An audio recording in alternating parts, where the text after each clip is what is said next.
Bonjour les enfants. Aujourd'hui, je vais vous raconter une histoire très étrange. Écoutez bien. Le texte a été mis par écrit dans les années moins 400 avant Jésus-Christ, mais l'histoire remonte évidemment à bien avant cette date. Elle se transmettait de génération en génération par voie orale. On l'apprenait par cœur, on la mémorisait sans rien en changer, et on la faisait apprendre par cœur à la génération qui suivait. Vous vous souvenez de Noé, je pense ? Oui, l'arche. Oui, les animaux qui montent. Oui, le déluge. Oui, c'est ça. C'est très bien les enfants. Du déluge n'ont survécu que Noé, Sem, Cham et Japheth, ainsi que leurs épouses.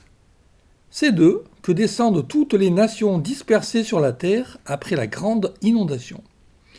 Mais parlons de Nemrod tout d'abord.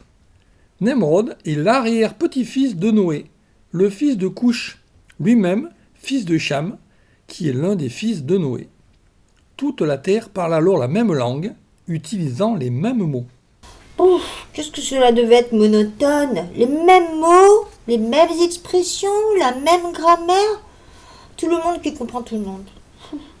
Mais j'y pense, au premier chapitre, c'est Dieu qui parle, pas les êtres humains. Au chapitre 2 et 3, l'homme donne un nom aux animaux et le serpent parle aussi. Maintenant, ils ont tous la même langue. Oui, Chippy, tu sais, la Bible ne nous raconte pas tous les détails. Je reprends. Au cours de leur déplacement vers l'Est, les hommes, les petits, ont découvert une plaine en Mésopotamie et, tout contents, s'y sont installés. Mésopotamie, ça veut dire quoi? C'est un mot grec qui signifie « au milieu d'un fleuve ». Regardez sur la carte. En Mésopotamie, donc, ils ont fait des briques, les ont fait cuire et les ont collées entre elles avec du bitume. Faire des briques, c'est pas un peu répétitif? C'est un vrai travail d'esclave. Du bitume? Ce qu'ils ont utilisé pour construire l'arche. Exactement, au point que dans le livre suivant de nos Bibles, au livre de l'Exode, c'est précisé qu'ils font des briques lorsqu'ils sont esclaves. Et puis, c'était les technologies de construction les plus avancées de l'époque, dont ils étaient très fiers. Mais revenons à Nemrod. Un jour, des passants remarquèrent le vaste chantier qui se mettait en place, et cela les intrigua.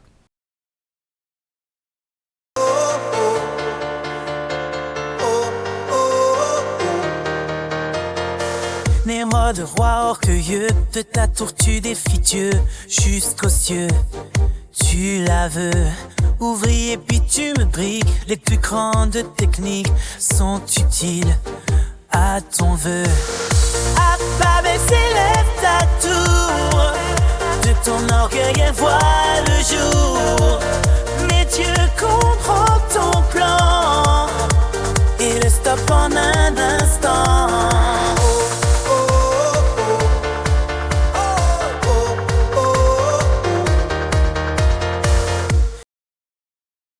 Qu'est-ce qui se passe? Qu'est-ce qu'on construit d'après vous?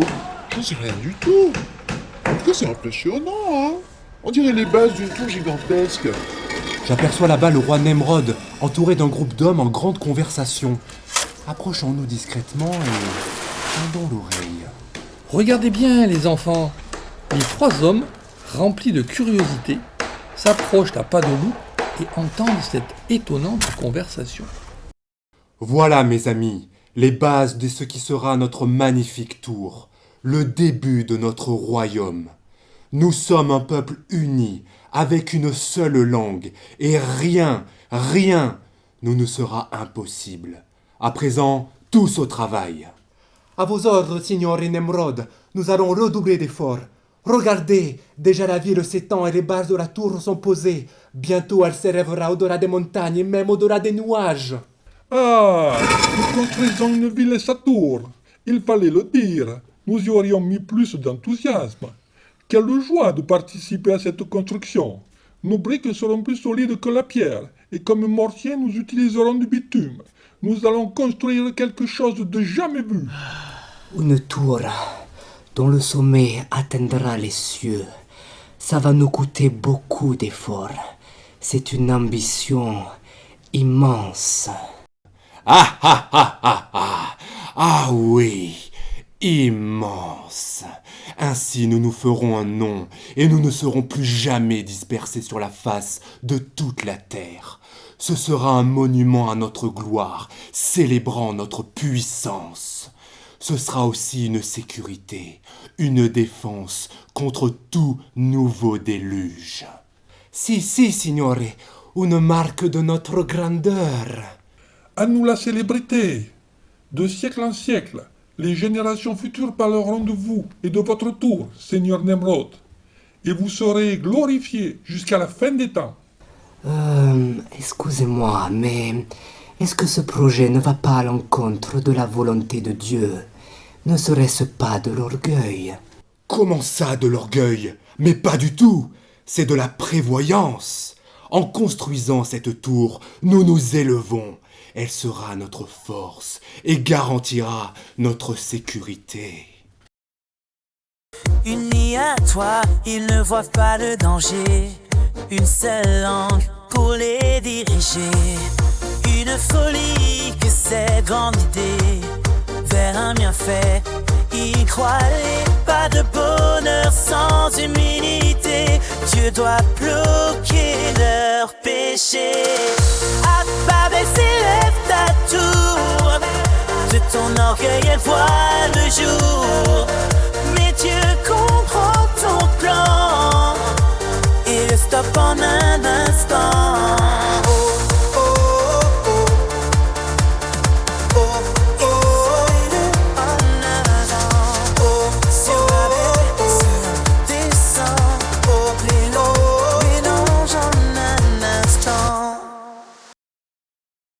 Bon, les enfants, vous pensez peut-être que ce projet de tour montant jusqu'au ciel est une bonne idée?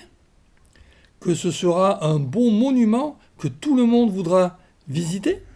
Ben, ce sera une belle tour. Alors oui, je sais pas moi, mais c'est peut-être un peu grand. On peut pas savoir. Il est venu la voir, le Seigneur? Eh oui, le Seigneur est descendu voir ce qui se passait, et ce n'était pas du tout à son goût. Vous voulez dire, Moïse, que c'était pas conforme à sa volonté? Oui, Chippy, le projet de Nemrod était très ambitieux, très orgueilleux, au service d'une vaine gloire, la sienne, qui risquait fort d'aboutir à de gros problèmes, si on n'y prenait pas garde. Et ça ne serait pas pour le bien de tous, c'est certain. C'est pourquoi Dieu a décidé de descendre du ciel pour voir la ville et cette fameuse tour que les hommes bâtissent. Écoutons ce qu'il en a dit. Ils sont un seul peuple, ils ont tous la même langue. S'ils commencent ainsi, rien ne les empêchera désormais de faire tout ce qu'ils désireront. Allons, descendons, et là, embrouillons leur langue, qu'ils ne se comprennent plus les uns les autres. Allez, j'y vais. Ils se parlent sans se comprendre. Le travail ne peut reprendre. Vers d'autres cieux ils se répandent. L'humilité vient d'apprendre. À Babel s'élève ta tour. De ton orgueil elle voit le jour. Mais Dieu comprend ton plan et le stoppe en un instant.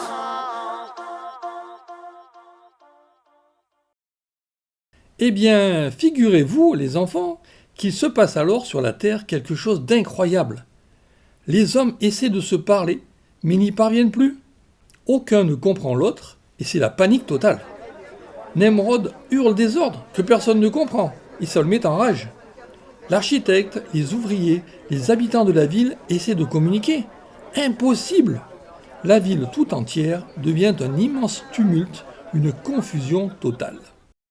Hey, are you going to get moving? The construction is beyond schedule.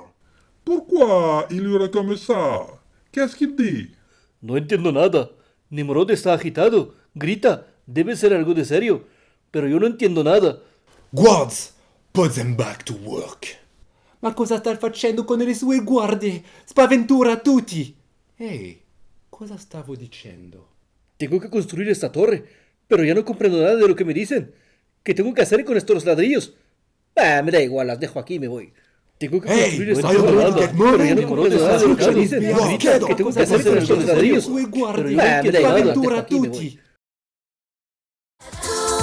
reste la vivide et grise. Les hommes partent chacun de leur côté.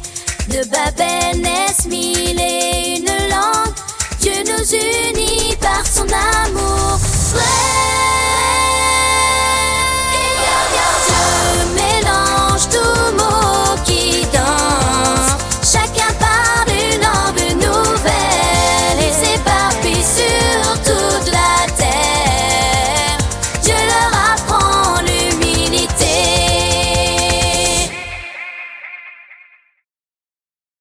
Eh bien oui, les enfants, c'est bien ce qui s'est passé. Dieu a dispersé les hommes loin de là, sur la face de toute la terre, et ils ont dû abandonner tout de suite la construction de la ville et de la tour. C'est pourquoi on l'appela Babel, qui signifie en hébreu confondre, brouiller, mélanger.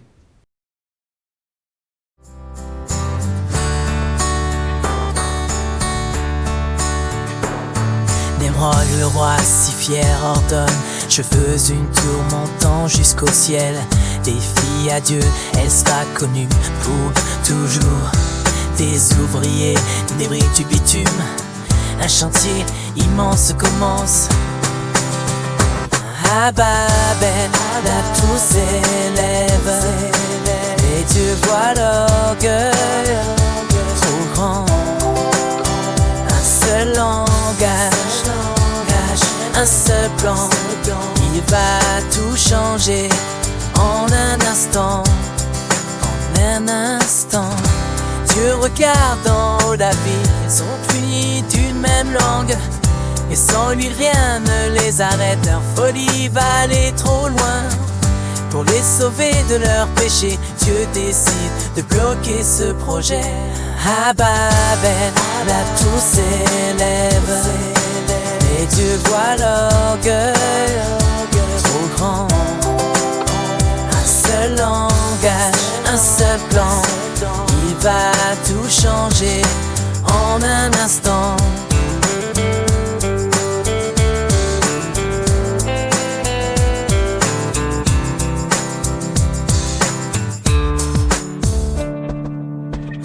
Dieu descend et mélange les voix soudain, nouvelles partout, ils ne se comprennent plus. La tour s'arrête, tout s'enfuit, dispersé sur toute la terre. Leçon d'humilité pour l'éternité. À Babel, la tour s'élève, et Dieu voit l'orgueil trop grand. Un seul langage, un seul plan, il va tout changer